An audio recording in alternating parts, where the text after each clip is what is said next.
জীবনের কঠিন সময়গুলোতে নিজেকে গোপন রাখাই সবচেয়ে ভালো।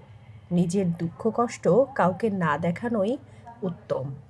জীবনে যদি কখনো খুব খারাপ সময় আসে, তাহলে নিজের দুঃখ কষ্টগুলো নিজের মাঝে এমনভাবে আড়াল করে রেখো যেন তোমার গা ঘেঁষে বসে থাকা মানুষটিও টের না পায় তুমি গোপনে খুব ভেঙে গেছো।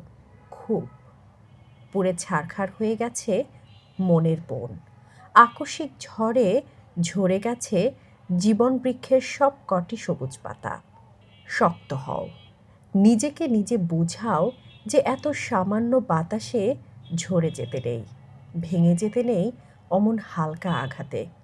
কান্না পেলে একা একা গোপনে কাঁদো, তবুও নিজের দুঃখের ক্ষতগুলো কাউকে দেখাতে যাবে না। মনে রেখো, যে নিজের জন্য আলো হতে পারে না, পৃথিবীর সমস্ত আলো মিলেও তাকে পথ দেখাতে পারে না। জানোই তো, মানুষ বড় নিষ্ঠুর ও নির্দয়। ভেঙে যাওয়া মৌচাক দেখলে ঢিল মেরে আরও বেশি ভেঙে দিয়ে পৈশাচিক আনন্দ পায়।